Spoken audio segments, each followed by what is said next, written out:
Anganwadi sisters అందరికీ నమస్కారం. ప్రతి అంగన్వాడీ అప్డేట్స్ కోసం మన ఛానల్ని సబ్స్క్రైబ్ చేసుకోండి. వీడియోస్ మాత్రం లైక్ చేయండి, మీ ఫ్రెండ్స్కు షేర్ చేయండి. ఇక వివరాల్లోకి వెళ్తే తెలంగాణలోని అంగన్వాడీలకు బ్యాడ్ న్యూస్, ఇంకా అందని ప్రయోజనాలంటూ ఇక్కడ న్యూస్ అయితే హైలైట్ కావడం జరిగింది. ముఖ్యాంశం ఏంటంటే అంగన్వాడీ టీచర్లకి, ఆయాలకి రిటైర్మెంట్ అయిన తర్వాత టీచర్కి 5 లక్షలు, ఆయాకి 3 లక్షలు ఇవ్వాలని అంగన్వాడీ యూనియన్లు అయితే ప్రభుత్వాన్ని డిమాండ్ చేస్తూ వస్తున్నాయి. కానీ కొన్ని రాష్ట్రాల్లో అయితే అంగన్వాడీ టీచర్కు 10 లక్షలు, ఆయాకు 5 లక్షలు ఇవ్వాలని కూడా కొన్ని రాష్ట్రాల్లో ప్రభుత్వాల మీద డిమాండ్ అయితే చేస్తున్నారు.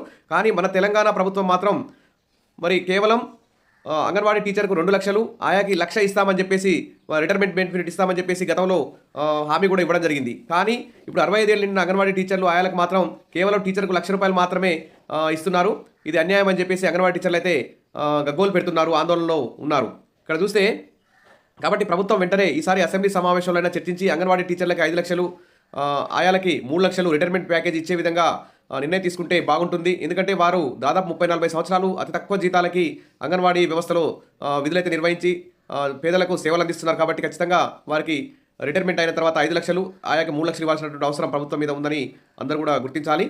ఈ ప్రభుత్వం కూడా ఆ విధంగా చట్టాలు తీసుకురావాలి. ఇక్కడ చూస్తే అంగన్వాడీలకు బ్యాడ్ న్యూస్, ఇంకా అందని ప్రయోజనాలు, ఎదురుచూపులో తెలంగాణ రాష్ట్ర వ్యాప్తంగా టీచర్లు, ఆయాలంటూ న్యూస్.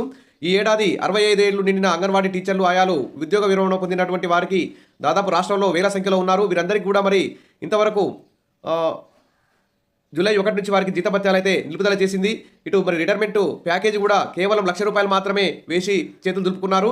మరి సాయం అందని టీచర్లు, ఆయాలకు 5 నెలలుగా ఎదురుచూపులు తప్పడం లేదు. ప్రభుత్వానికి ప్రతిపాదనలు పంపాము. రిటైర్ అయిన అంగన్వాడీ టీచర్లు, ఆయాలకు సంబంధించి టీచర్లకు కొందరికి 1 లక్ష చొప్పున ఆర్థిక సాయం అందజేశాం. ఇక పెంచిన 1 లక్ష అందించాల్సి ఉంది. ఆయాలకు కూడా ఇంకా చెల్లింపులు జరగలేదు. అందుకు సంబంధించి ప్రభుత్వానికి ప్రతిపాదనలు పంపాం. కృష్ణవేణి మహిళా శిశు సంక్షేమ శాఖ అధికారి నల్గొండ ఇక్కడ న్యూస్ అయితే అలర్ట్ కావడం జరిగింది. కాబట్టి వెంటనే దాదాపు 5 నెలల నుంచి మరి ఇటు జీతాలు అయితే లేవు, ఉద్యోగం నుంచి తొలగించారు 65 ఏళ్ళు నిండిన వారిని. తర్వాత ఇటు రిటైర్మెంట్ ప్యాకేజ్ కూడా కేవలం 1 లక్ష రూపాయలు మాత్రమే ఇచ్చి ప్రభుత్వం చేతులు దులుపుకోవడం అన్యాయం. కాబట్టి వెంటనే టీచర్కి 5 లక్షలు, ఆయాకి 3 లక్షలు ఇచ్చే విధంగా ఈసారి జరిగే అసెంబ్లీ సమావేశాల్లో ప్రభుత్వం నిర్ణయం తీసుకుంటుందని చెప్పి అందరూ కూడా ఆశగా ఎదురు చూస్తున్నారు. మరి ప్రభుత్వం ఆ దిశగా చర్యలు తీసుకోవాలి. అంగన్వాడీ యూనియన్లు కూడా మరి ప్రభుత్వం మీద ఆ విధంగా ఒత్తిడి తీసుకోవాలని చెప్పేసి అందరూ కూడా భావిస్తున్నారు. ఇంకా చూస్తే అంగన్వాడీ సెంటర్లకు నిలిచిన కోడిగుడ్ల సరఫరా, పౌష్టికాహారం లేక అవస్థలు పడుతున్న గర్భిణీలు, చిన్నారులు. ఇటీవల తెలంగాణలో అనేక చోట్ల ఫుడ్ పాయిజనింగ్ కేసులు అవుతున్నాయి. మరి ప్రభుత్వం కూడా పాఠశాలలు, అంగన్వాడీల మీద టాస్క్ ఫోర్స్ కూడా వేశారు.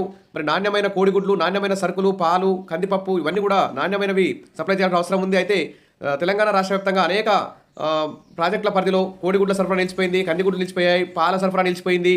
అక్కడక్కడ అడపదడప ఇలాంటి అవకతవకలు జరుగుతున్నాయి. కాబట్టి వెంటనే నాణ్యమైనటువంటి కోడిగుడ్లని, నాణ్యమైన సరుకులని వెంటనే అంగన్వాడీ కేంద్రాలకు సప్లై చేయాలి.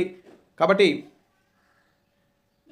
నిబంధనల ప్రకారం 50 గ్రాముల బరువు ఉండాలని గుడ్లు, కానీ 28 గ్రాముల వరకే గుడ్లు బరువు ఉంటున్నాయని గ్రామాల్లోని గర్భిణీ స్త్రీలు అయితే ఆరోపిస్తున్నారు. ఇప్పటికైనా సంబంధిత అధికారులు స్పందించి అంగన్వాడీ సెంటర్లకు గుడ్లను సరఫరా చేయాలని గర్భిణీలు, చిన్నారుల తల్లిదండ్రులు అయితే కోరుతున్నారు. కాబట్టి నాణ్యమైన, మంచి పరిమాణంలో ఉన్న, వెయిట్తో ఉన్నటువంటి గుడ్లని సప్లై చేయాలి. కాబట్టి ఆ గుడ్లను కూడా వండేటప్పుడు ఒక 5 నిమిషాలు ఒక ట్రే తీసుకున్నామంటే ఆ ట్రేలో ఒక గుడ్డుని 5 నిమిషాలు నీళ్ళలో వేయాలి. వేస్తే అది మునిగితేనేమో మంచి గుడ్లు ఉన్నట్టు, తేలితే ఆ గుడ్డు వేస్ట్ అన్నట్టు. కాబట్టి ఈ విధంగా గుడ్లను టెస్ట్ కూడా చేసి వండాల్సినటువంటి అవసరం ఉంది. ఎందుకంటే గుడ్డ వల్లనే ఎక్కువ ఫుడ్ పాయిజనింగ్ అయ్యే అవకాశం ఉంది. కాబట్టి అంగన్వాడీ టీచర్లు, ఆయాలు చాలా జాగ్రత్తగా ఉండాలి గుడ్లని వండేటప్పుడు. వెంటనే ప్రభుత్వం అంగన్వాడీ సెంటర్లకు రావాల్సిన అన్ని సరుకుల్ని తక్షణమే సప్లై చేయాలని చెప్పేసి డిమాండ్ అయితే వస్తుంది. ఇవ్వండి ఈరోజు 2-3 important anganwadi news. Wish all the best. మరిన్ని అప్డేట్స్ కోసం మన ఛానల్ని ఫాలో అవుతారండి. Thank you.